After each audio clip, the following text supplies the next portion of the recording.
मेरा नाम है हरिया, मैं काम करता हूँ बहुत बढ़िया, खाता हूँ खाना और रोज गाता हूँ गाना। अरे यार, आज तो बहुत देर हो गई।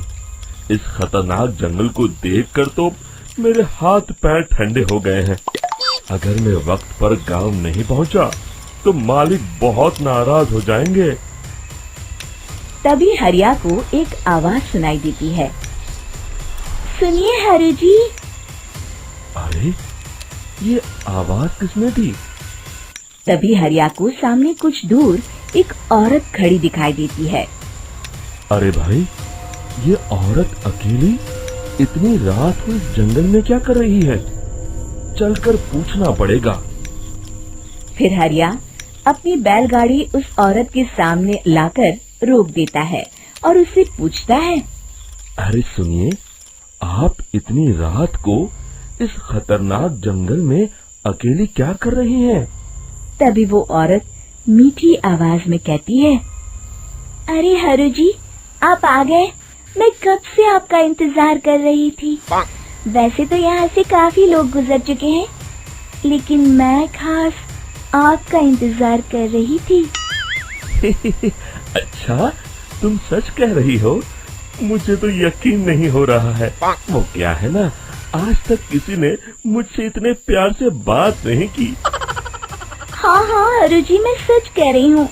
अब देर मत करिए और जल्दी से मुझे मेरे घर तक छोड़ दीजिए। हाँ हाँ, कौन सी बड़ी बात है, अभी छोड़ देता हूँ। आप मेरे पीछे बैलगाड़ी में बैठ जाइए और मुझे रास्ता बताते चलिए।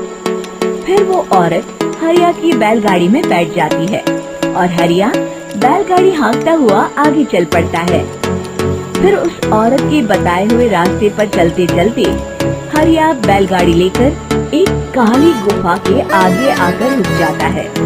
हरिया उस औरत से पूछता है, देवी जी, आपका घर कहाँ है?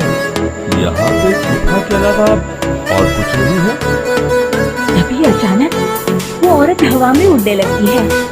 देखते ही देखते उसका सुंदर रूप एक डरावनी चुड़ैल में बदल जाता है और वो जोर जोर से हंसती है।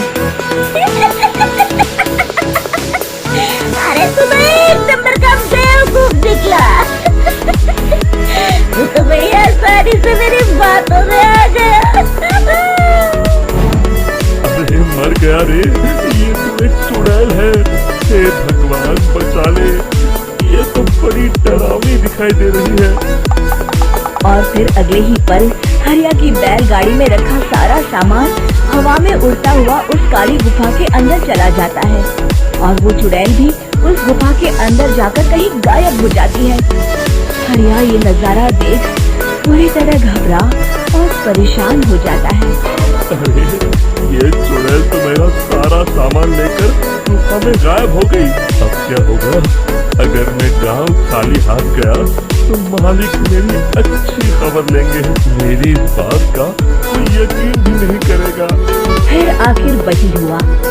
हरिया के मालिक चंपक सेठ को हरिया की किसी भी बात पर रत्ती भर भी यकीन नहीं हुआ। चंपक सेठ को लगा हरिया झूठ बोल रहा है और उसने ही लालच में आकर सारा सामान हड़प कर लिया है।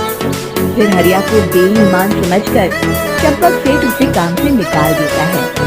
अगले दिन अपनी दुकान में परेशान बैठा चंपक सेठ गुस्से में बड़बड़ाता है। अरे, दुकान में तो सामान बिल्कुल भी नहीं है। अब मुझे ही शहर जाकर सामान लाना होगा। फिर वो अपनी बैलगाड़ी लेकर शहर चला जाता है। शहर से सामान लेकर जब चंपक सेठ वापस गांव लौट रहा होता है, तभी उसे एक आवाज सुनाई देती है। चंपक जी, ओ चंपक जी। अरे, ये तो कोई मेरा नाम लेकर मुझे पुकार रहा है। फिर उस रास्ते में वही औरत खड़ी दिखाई देती है।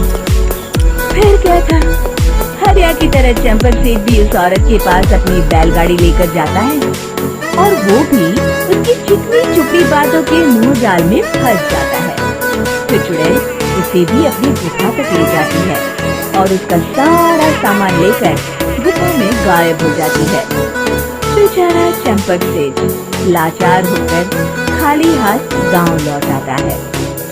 फिर ये उस जंगल में रोज की बात हो जाती है।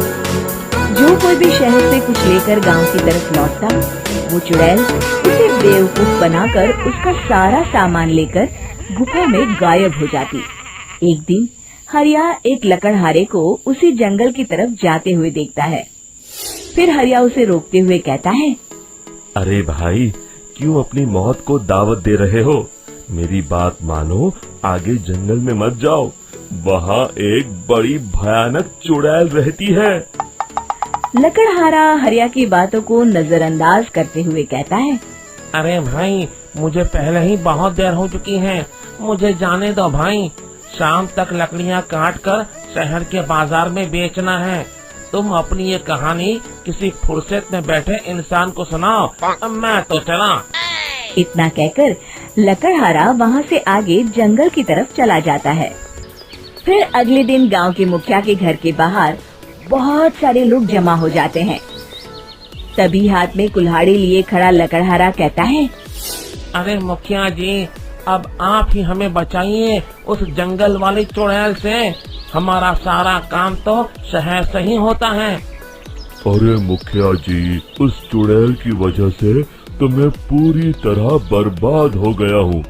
हम सबको मिलकर उस चुड़ैल का कोई इलाज करना पड़ेगा। तभी भीड़ में खड़ा वीरा कहता है, आप लोग चिंता मत करिए, कल से वो चुड़ैल किसी को नहीं लूट पाएगी। मेरे पास एक बहुत अच्छी तरकीब है। तभी चंपक सेठ उसका मजाक उड़ाते हुए कहता है, अरे तेरा नाम वीरा है तो क्या हुआ? तूने अभी उस चुड़ैल को देखा नहीं है? जाकर अपना काम कर, बड़ा आया। तब मुखिया जी कहते हैं, नहीं चंपक सेठ, मुझे लगता है हमें इस लड़के को एक मौका देना चाहिए। फिर सभी गांव वाले मुखिया जी की बातों से सहमत हो जाते हैं और वीरा शाम को एक बैलगाड़ी में कुछ सामान लादकर उस जंगल की ओर चल देता है। वीरा, ओ वीरा, कहाँ जा रहा है? तभी वीरा मुड़ के देखता है, वही चुड़ैल एक औरत के रूप में खड़ी है। अरे बहन जी, मैं आपको ही ढूंढ रहा था। देखिए, मैं आपके लिए क्या लाया हूँ। अरे वाह, तो खुद मेरे लिए इतना सामान लाया है। तू ही अकेला गांव में समझदार है। जरा देखो, मैं भी खोल के, बड़े भूख लगी है। जैसे ही चुड़ैल उस सामान पर से कपड़ा हटाती है, एक भगवान शिव की तेज रोशनी उसके अंदर मूर्ति से निकलती है और चुड़ैल अपने असली रूप में आकर जलने लगती है। अरे मैं जल रही हूँ, बचाओ! बचाओ!